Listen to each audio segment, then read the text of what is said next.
E aí, meu povo? Bem-vindos de volta a mais um vídeo da nossa série sobre o bom uso da IA, né? O bom uso, como usar corretamente, como um bom instrumento. Você é protagonista e a IA é o teu assistente. É assim que tem que ser. E para reforçar esse teu papel de protagonista e também para reforçar o papel da IA como assistente, é muito interessante você fazer um trabalho de verificação do seu texto, da sua pesquisa, enfim, do seu TCC e assim por diante. Por isso que é legal a gente é, observar, né? Observar não, utilizar ferramentas de verificação para saber se teu trabalho parece gerado por IA, mesmo que não tenha sido, para ir atrás de plágio e assim por diante. Então, eu testei alguns eu já conheci há um pouco mais de tempo, mas eu testei alguns e eu queria compartilhar com vocês, tá? Acho que já dá para ver minha tela aqui e a gente vai falar dessas ferramentas. Existem várias, tá? Essas aqui foram as que eu testei por mais tempo e foi até uma parte da inspiração para fazer essa aula. É, eu testei três, tá? O GLTR, o GPT-0, foi o primeiro de todos que eu testei, e o Plagios. Então, são três boas ferramentas, cada uma com suas características, curvas de aprendizagem, né, diferentes, mas que podem aí ser muito úteis para vocês verificarem, né, como é que está o teu trabalho, como que o teu trabalho é ah, enxergado por essas ferramentas. Então, antes de mais nada, elas são gratuitas, pelo menos uma parte, né?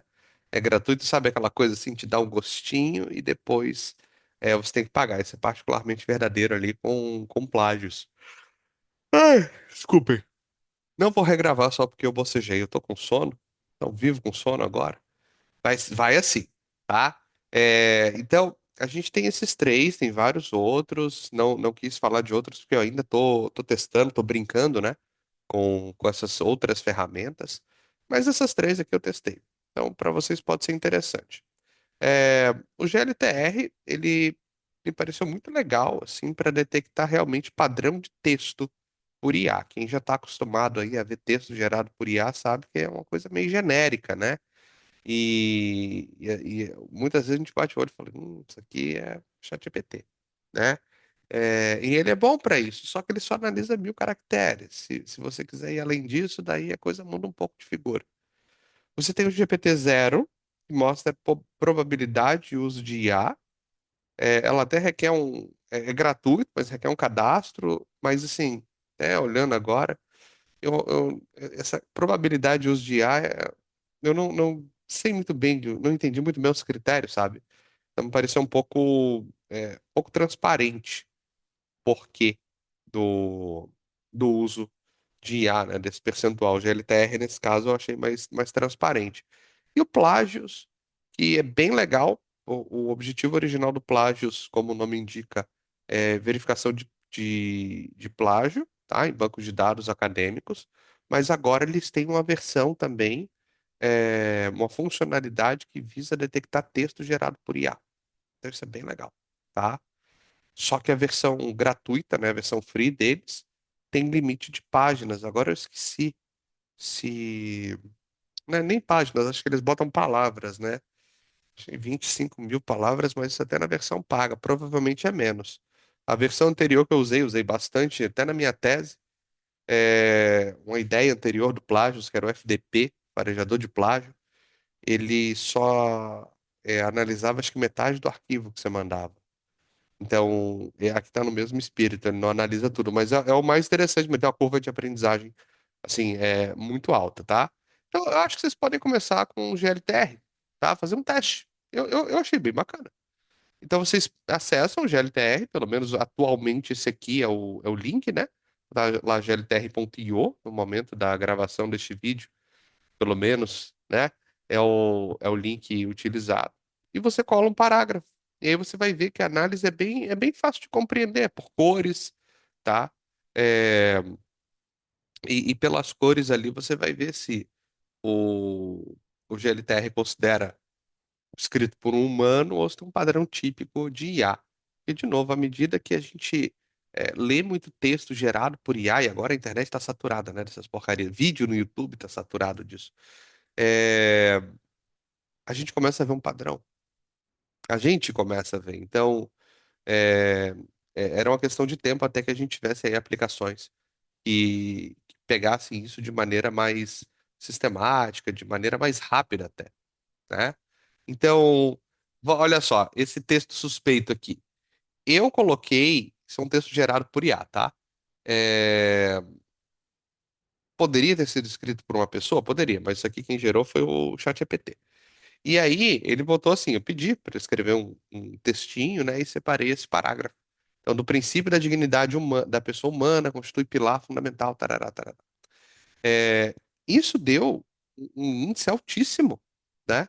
No GLTR. Foi bem interessante, assim, eu gerei várias, mandei gerar vários textos diferentes, diferentes assuntos, e me pareceu bastante preciso, tá? Então, interessante, é, interessante o grau de precisão. Botei uns textos meus também, aí o resultado não foi tão preciso assim, mas foi interessante mesmo assim. Eu achei bacana. Experimento legal, tá? Então você faz o seguinte: volta ali naquele uns segundinhos, para e dá uma lida, né? No que, em como que foi o texto gerado e na dica, tá? Para você corrigir, se for o caso, tá bom? E aí o que que você vai fazer? Você der um alto índice de IA, né? Como você vai interpretar esse resultado? Você recebeu o resultado, falou, pô, deu alto índice de IA.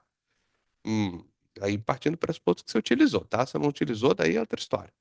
Mas você utilizou e deu um alto índice, poxa, é... até tem um erro ali de digitação. Adicione exemplos próprios, né? É, coloque citações diretas dos autores e use expressões realmente da escrita acadêmica, né? Porque o que eu tenho observado é que a, o ChatGPT e outros, eles são uma escrita muito genérica, mesmo quando você manda ele agir como assistente e tudo mais, não tem muita variação. Talvez versões mais novas é, versões mais novas pagas do ChatGPT sejam melhores, né? Dizem que o Gemini é muito bom, eu não tenho muita é, é, prática, né? Não tenho muita experiência com o Gemini ainda, tô brincando com ele, mas dos outros que eu trabalho, me parece tudo, sabe, parece ter um estilo padrão assim e pouca variação. Então, obviamente que o certo é você escrever o seu texto, aquilo que eu já falei, você não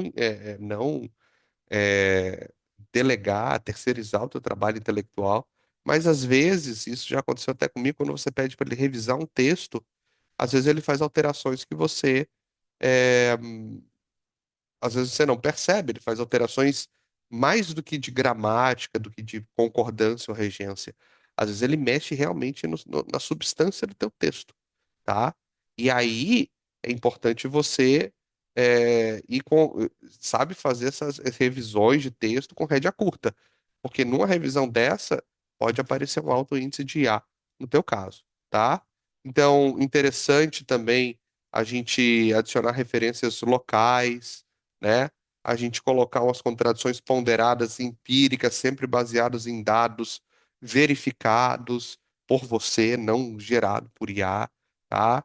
Então, porque nesse detalhe, o diabo mora nos detalhes, sabe? Muitas vezes os textos escritos por IA ou que a IA resolve revisar de um jeito que você não quis, ela, ela não tem esse aspecto da nuance, pelo menos não agora. Então, isso ajuda a gente a ver, não só humanizar o trabalho, mas a ver que o trabalho foi escrito por uma pessoa que realmente pesquisou, porque vai ter um elemento de profundidade, vai ter uma análise realmente apropriada para aquele trabalho, né? Não vai ser um copia e cola genérico, né? Então, aqui tem um caso prático de RI com uma humanização, tá? Dessa frase. Então vejam que a humanização, na verdade, não é que transformou a frase em algo palatável.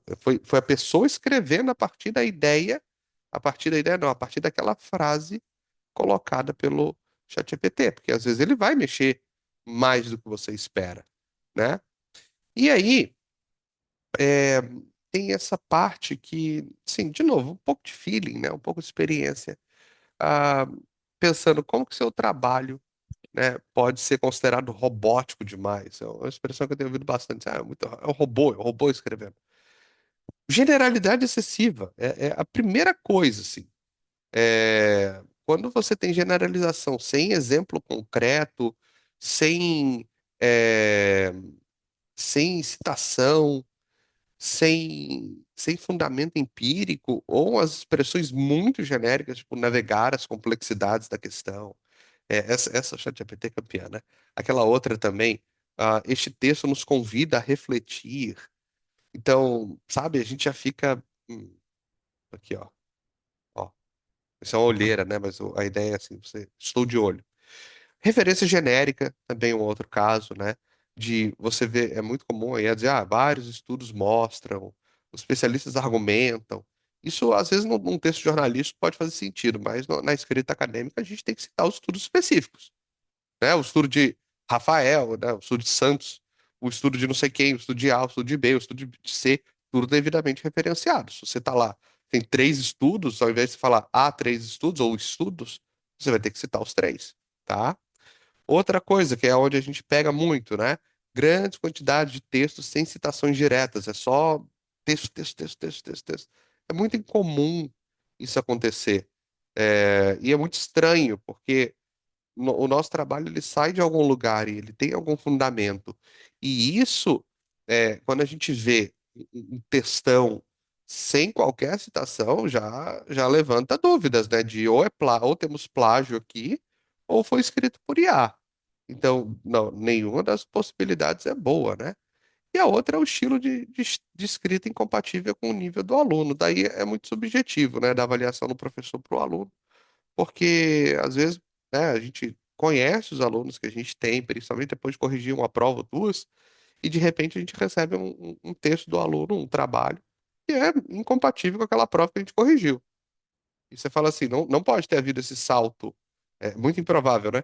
Ter havido esse salto qualitativo na escrita e na capacidade de pesquisa desse aluno, na capacidade de argumentação, na capacidade analítica em, sei lá, em 4 semanas, né? Tem caroço nesse angu aqui. Então, isso aqui é uma outra coisa que a gente fica de olho, tá? Então, meu povo, eu espero que isso tenha ajudado vocês a entender um pouco mais das ferramentas. São três, existem outras. Quem sabe eu não faça vídeos no futuro testando outras ferramentas, quem sabe até ao vivo, né? Gravando aqui esses testes. E no próximo vídeo a gente vai falar como que a gente aplica isso tudo em trabalhos específicos do direito e das RIs, sem perder a autenticidade. Porque, de novo, ó, você está no vértice superior. É você que comanda esse trabalho todo. A IA é um assistente e vai ser um assistente útil desde que você comande e verifique tudo que ela falou, né, ali com as fontes, tá bom? Então, por hoje é só.